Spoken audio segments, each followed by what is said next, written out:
ओडिशार कार्यरत ओमसा डाक्तर संघर जो कमिटी निर्देश प्रकार वर्तमान राज्यव्यापी ओमसार जो संघर जो डाक्तर मान अच्छा से बर्तमान कार्य बंद आंदोलन कर आज हूँ जातीय डाक्तरी दिवस तथापि आज डाक्तर मैंने बस निजर कार्य बंद कर अधिकार से 10 दफा दाबी नहीं से आज मेडिकल शांतिपूर्ण भाव में धारणा देते विगत दिन ओमसा संघ पक्षर से गोटे धारणा बसते धर्मघट भी चली किंतु सरकार प्रतिश्रुति देते जे तांकर दाबी पूर्ण हम किंतु दाबी पूर्ण न होगा जो आज से बाध्य होई जुलाई 1 तारिख जो डाक्तर दिवस रही जहाँकि जातीय डाक्तर दिवस रही से दिवस अवसर से आरंभ कर कार्यबंद आंदोलन और यही आंदोलन को मोटामोटी भाव में जो ओमसा संघ रही जहाँकि डाक्तरी संघ रही से संघ परिचालना करुच्ची मु सीधासल भाव में जो बालीगुड़ार दृश्य देखेबी हूँ उपखंड चिकित्सालय एवं कंधमाल जिले में दुईटी बड़ डाक्तरखाना अच्छी बड़ डाक्तरखाना अच्छी जहाँकि गोटे हूँ बालीगुड़ार उपखंड डाक्तरखाना और आउ गोटे हूँ फुलवाणी जो जिला चिकित्सालय रही देखो कि भीड़ रही लोक भी ये नाई ना असुविधार सम्मुखीन होती जेहेतु आज डाक्तर माने समस्ते से माने निजर 10 दफा दाबी नहीं डाक्तर माने बसचंती यही परिप्रेक्षी में देखु सेवा रे बाधा सृष्टि होती जो उपखंड मेडिकल जो निर्भर करती पाखापाखि 100 रु ऊर्ध दूर दूरांतर आसती 100 किलोमीटर दूर आसती से रोगी मैंने आज आज डाक्तर नहांती डाक्तर नथिबा जोगु समाने नाही नथुवा असुविधार सम्मुखीन होते मु आ गोटे कथा भी देखेबी किभली भाव में बालीगुड़ा उपखंड में जेते भी हॉस्पिटल रही जेते भी मेडिकल रही समस्त मेडिकल जो माने जो कार्यरत डाक्तर अच्छा सी मैंने आज कार्य बंद आंदोलन कर नारा रही 10 दफा दाबी नहीं से बस जहाँकि देखा आम सीधासल भाव में देखु ये हूँ बालीगुड़ा उपखंड हॉस्पिटल दृश्य और उपखंड अधीन जिते भी हॉस्पिटल रही जो हॉस्पिटल चलती समस्त डाक्तर आज बालीगुड़ा एकाठी होती दुईटी ये जो डाक्तर संघ पक्षर जो निर्देश होती जो बर्तमान निजर 10 दफा दाबी नहीं बस तो सहित आम सीधा सड़क कथा जिलार जो ओमसा जो संघ रही संघर जो सेक्रेटरी अच्छा जो कंधमाल जिलार सेक्रेटरी दायित्व अच्छे आम सहित कथा सर कौन कहे कौन सब दाबी रही सर देखो आमर दीर्घ दिन धरी बहुत गुड़े दाबी अच्छी तथापि आम 10 दफा दाबी आम गला वर्ष डिसेम्बर मसरे सरकार को ए विषय जनईलु तथापि आम 1 घंटा करी बंद करूँ ओपीडी तत्पश्चात जनवरी मसरे 2 घंटा करी ओपीडी बंद करूँ एवं जनवरी 9 मसरे 9 तारीख में आम सरकार स्वास्थ्य मंत्री स्वास्थ्य सचिव एवं अन्य सचिव स्तरीय आलोचना करी आमको बुझाई जे ये जो दाबी गुड़िक अच्छी आपणकर यथार्थ दाबी न्याय उचित दाबी ये दाबी गुड़िक निश्चित रूपे आम यथाशीघ्र पूरण करूँ एवं आमको 3 मास भितर करदेवे बोली कही किंतु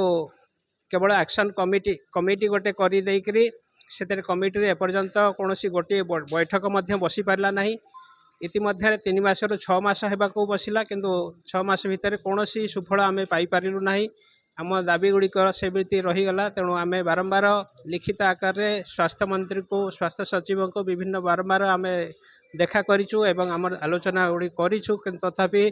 आमको किसी कौन लिखित प्रतिश्रुति किंबा नोटिफिकेशन आसी ना तेणु बाध्य होकर आम 1 जुलाई ठारू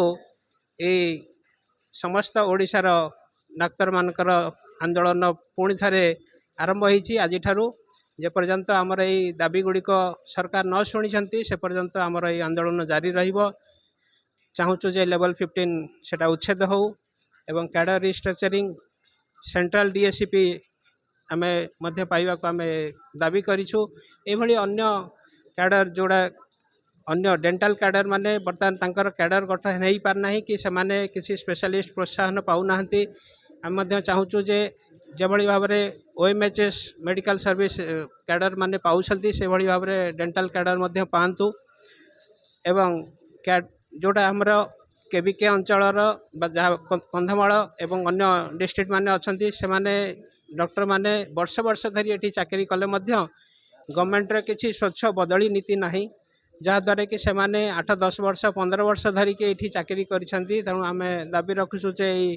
जो स्वच्छ बदली नीति को निश्चित रूप प्रणयन करा यही भाव में 10टी दफा अच्छी जोटा कि आम लिखित आकार सरकार को जनईछु ये दाबी गुड़िक जेपर्यंत पूरण न होती से पर्यंत आमर ये आंदोलन जारी रहिबो ଦେଖନ୍ତୁ ଗୋଟେ କଥା ହେଉଛି ଯେତେବେଳେ ଆପଣମାନେ ଉପଖଣ୍ଡରୁ ଆସିଛନ୍ତି ସମସ୍ତ ଚିକିତ୍ସାଳୟରୁ ଯେଉଁ ଅଛି ଡାକ୍ତରଖାନାରୁ ଆପଣମାନେ ଆସିକି ଏଠି ବସିଛନ୍ତି ତ ରୋଗୀ ସେବାରେ ନିଶ୍ଚୟ ବ୍ୟାଘାତ ଘଟିବ ଏବଂ ଯେଉଁ ରୋଗୀମାନେ ରହିଛନ୍ତି ଯେଉଁମାନେ କି ଆପଣମାନଙ୍କର ସେବାରେ ସେମାନେ ନିର୍ଭର କରନ୍ତି ଆଉ ଇଏ ହେଉଛି ବାଲିଗୁଡ଼ା ମେଡ଼ିକାଲ କଥା ବାଲିଗୁଡ଼ା ମେଡ଼ିକାଲରେ ଯେଉଁ ଚାଲିଛି ବର୍ତ୍ତମାନ ଇଏ ଉପଖଣ୍ଡ ହସ୍ପିଟାଲ ରହିଛି ଏବଂ ଏଠି ମଧ୍ୟ ବାହାରୁ ବହୁତ ରୋଗୀ ଆସନ୍ତି ତ ଆଜି ଯେତେବେଳେ ଆପଣମାନେ ବସିଛନ୍ତି ସେଇ ରୋଗୀ ଯେଉଁ ଆସୁଛନ୍ତି ସେମାନେ କିଭଳି ସେବା ପାଇବେ କ'ଣ ସବୁ ରହିଛି? ନିଶ୍ଚିତ ରୂପେ ଆମେ ସେମାନଙ୍କ ପାଇଁ ସମ୍ବେଦନଶୀଳ ଏଥିପାଇଁ ଆମେ 2 ମାସ ଆଗରୁ ସରକାରକୁ ଜଣାଇଥିଲୁ ଯେ 1 ଜୁଲାଇ ସୁଦ୍ଧା ଯଦି କିଛି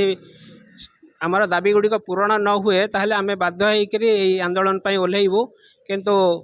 ଆମେ ଯଥାସମ୍ଭବ ଆମେ ଚେଷ୍ଟା କରୁଛୁ ଯେ କିଭଳି ଭାବରେ ରୋଗୀମାନେ ହଇରାଣ ନ ହୁଅନ୍ତୁ ସେଥିପାଇଁ ଆମର ସିଏସ୍ସି ଗୁଡ଼ିକରେ ଆୟୁଷ ଡକ୍ଟରମାନେ ଅଛନ୍ତି ସେମାନେ ମ୍ୟାନେଜ୍ କରିଅଛନ୍ତି ଏବଂ କନ୍ଧମାଳ ଯେଉଁଟା ଆମର ଡିଷ୍ଟ୍ରିକ୍ଟ ହେଡ଼କ୍ୱାର୍ଟର ହସ୍ପିଟାଲ ସେଠାରେ